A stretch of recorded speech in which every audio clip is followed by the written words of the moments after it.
No, there you go. All right. Let's try this again. Hello, happy Tuesday, day two of one of the craziest weeks on record for sure. Thank you for coming in and joining us today. Hopefully this will work. And if not, we'll keep playing around with it. You know, this is a great time to try new things, to experiment.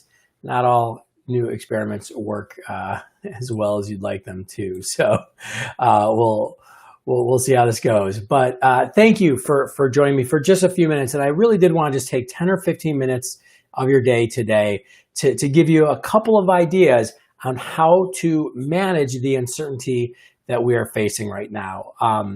We had a call yesterday, which was a lot of fun. We shared some ideas about how to face this world where we don't really know what's going to happen today, tomorrow, what stores are going to close, what venues are going to close, how long they're going to be closed for. And we're also very uncertain about what the future is going to hold after everything starts opening up, because this will pass. But, you know, what is the landscape going to look like?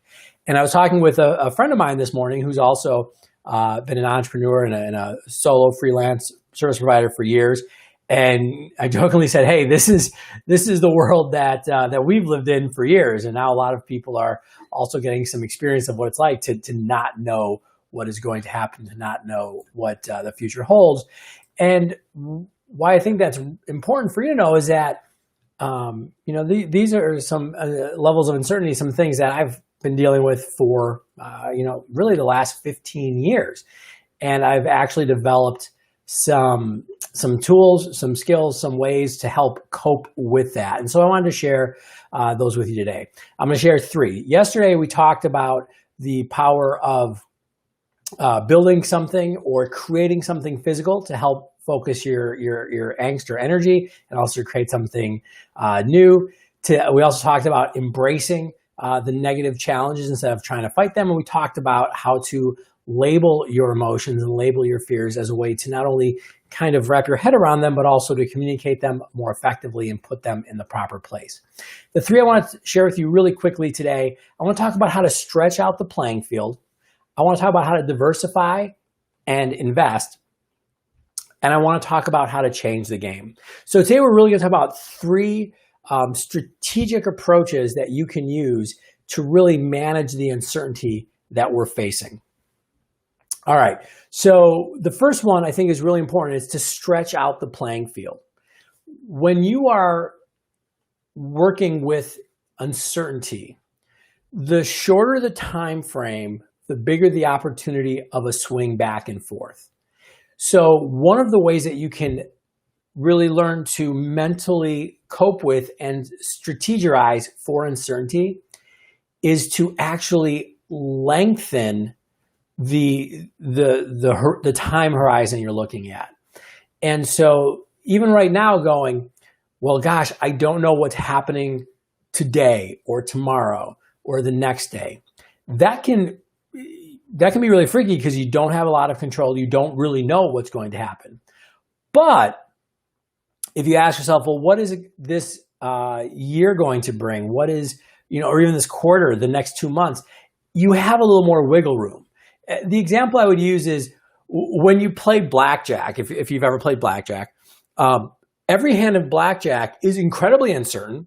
Like, you don't know what's going to come out. And yes, you can play within the rules to try to get the best outcome. And yes, we know the house always wins in blackjack. But even if you are playing, if you're just going to play one hand, there's not much you can do there. 2 hands, 3 hands. Okay, well, you can kind of start to manage that a little bit. If you're like, I'm going to play many hands, yes, you're going to lose some, you're going to win some. You might lose some in a stretch, but you might win in a stretch. You might, if you know how to play blackjack, if you get good cards, you can double down and try to leverage that even more.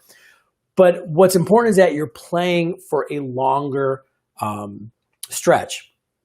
And so as you're dealing with this uncertainty that we're feeling, if you're just thinking about, again, today, this week, that can be really tough, and you might not have as much control, but start to broaden the time horizon.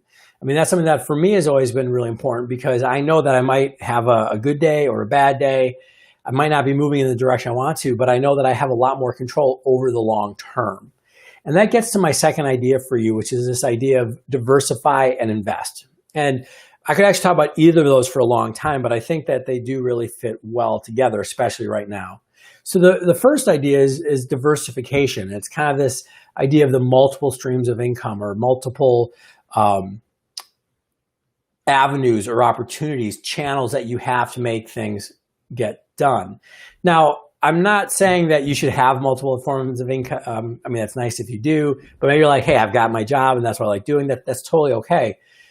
But what you can do is start to look at having different ways that you can bring value in your role and be paid for it. Like, there's going to be layoffs right now, for example. They're already happening. I think we're going to see more. If you just have one skill set and you can only do one thing, and you're just very, very good at that one thing, that's a gamble. And this is going to be, by the way, my perspective, because I think we could talk to other people who are just as knowledgeable and just as focused on helping people succeed that would have a different perspective here. That's fine. This is idiosyncratic. This is my perspective. I've always wanted to make sure that there was multiple ways forward for me. That's why, in my career, I've chosen to be a coach as well as a speaker, and write books and run a podcast. And, I'm a part-time Zoom instructor, but that's more for fun. I'm not saying that's a revenue stream. But that has been a very specific and diligent focus for me that, I didn't know what would happen, right? I mean, if I had put all my eggs in the speaking basket, that would cause some challenges right now. You might not have the option in your world of having 4 or 5 or 6 different ways that you're bringing in revenue. And I get that. I'm not saying you have to do that, but be very wary, not only now, but like looking forward, that you do have ways of moving in maybe a parallel direction. Or even if, let's say, you're in marketing, that you're not just a one-trick pony in marketing or accounting or doing anything, but that you have, again, these multiple different paths forward. And that kind of goes into the second half here, which is the idea of investing. When you think of your life and your business and your career in the long term, you realize that not only do you want to try to manage the uncertainty today, but you want to try to give yourself better odds in the future. And I really think that the way you can do that is by investing in tools, capabilities, skills, experiences, knowledge that will help you in the future. So that can be something that's really important now, right? And if you got a little time on your hands because you are working from home, you don't have your commute, or even when things get back to quote unquote normal, there's always the opportunity to invest in ourselves. It's just not pressing, and that's why a lot of people don't do it or do it very diligently. But whether that means building skills, so reading, taking online courses, just looking at one part of your career and go, I want to get better at that. Again, I'm going to be super biased here.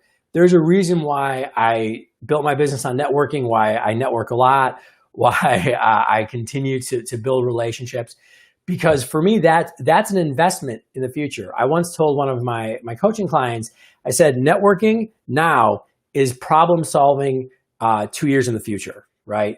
Because you might have a problem down the line where if you just try to start solving it, then you're in trouble. But if you've built a relationship with somebody that you can call up and say, hey, I know you're a person who can solve this. Can you help me? With that relationship built up, it's a lot easier.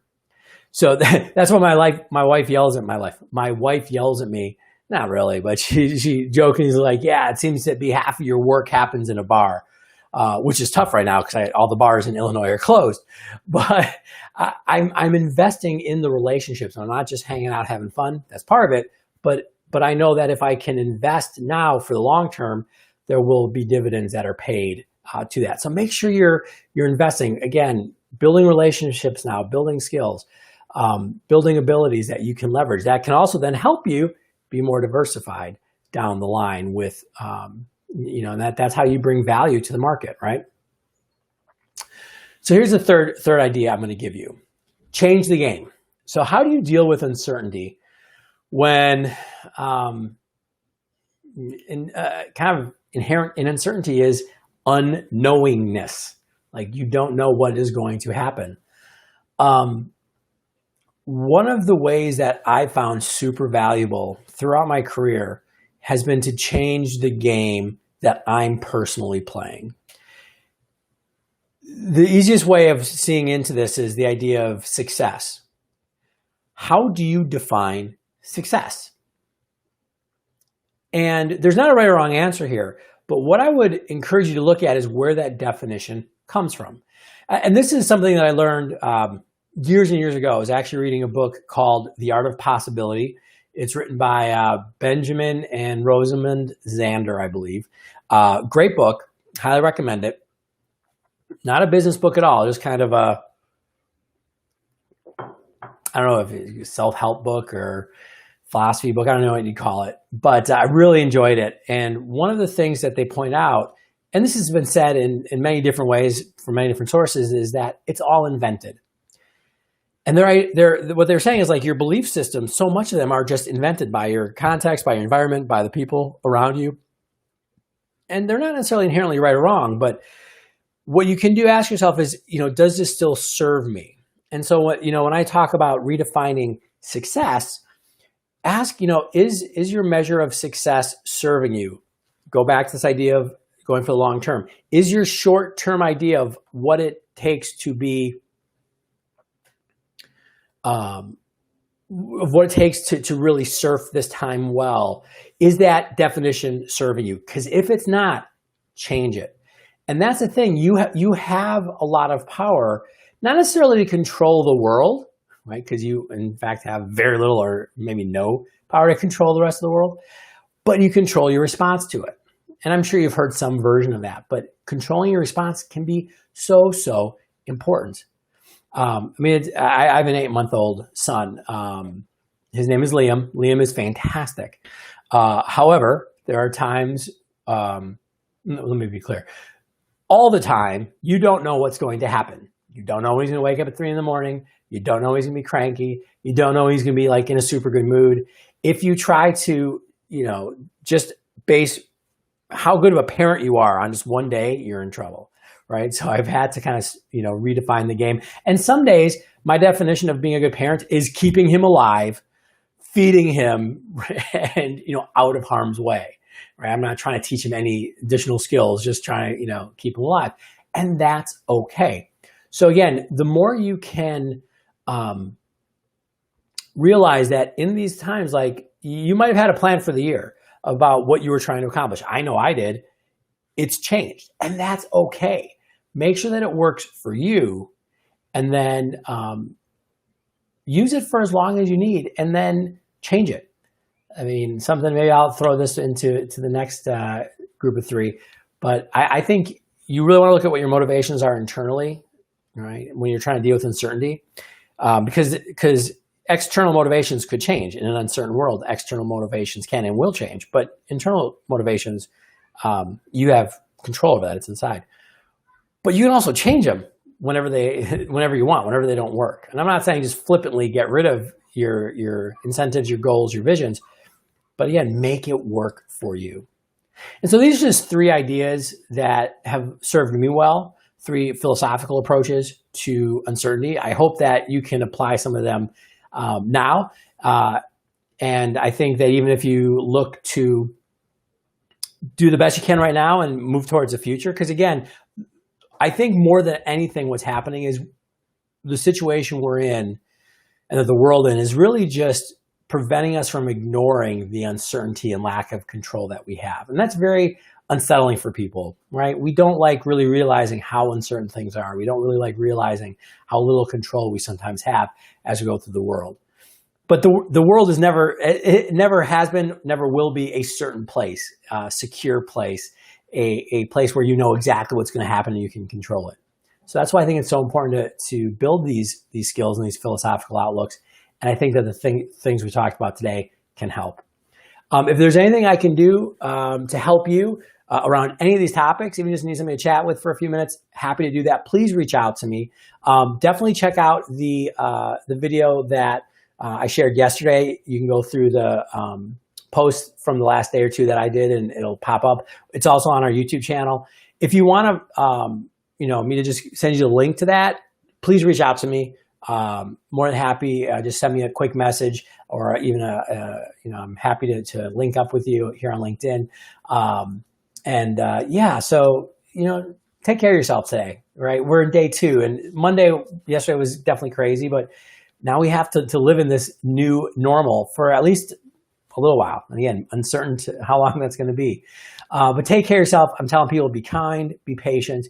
And one thing that I thought of yesterday, and I think it's still super relevant, there's people who are going out into the world and working because they need to, whether it's because they're providing a valuable service, they need to pay the bills, whatever it is.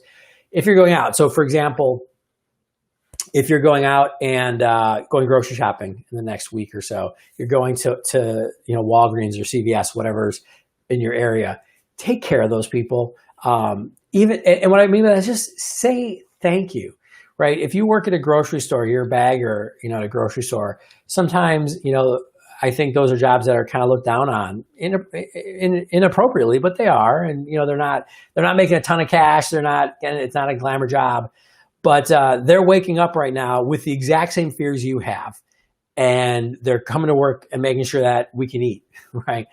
And yes, we're giving love to the medical professionals, which we should, but understand that there's, again, a lot of people who are kind of making things work for us. And, I think it's really important that we recognize them, even again, if it's just looking them in the eye and saying, hey, thank you for coming to work today. I really appreciate it. And, you're making things run. And so even just little stuff like that, it's important all the time, but sometimes we forget to be grateful and express that gratitude. So what a good silver lining to do that. So that's my little suggestion for the day. Thank you so much. Thank you for all your patience as we figure out how this technology works, and we're going to keep getting better with it. And that's all I got. Have a great day. Be patient, be kind. Peace out.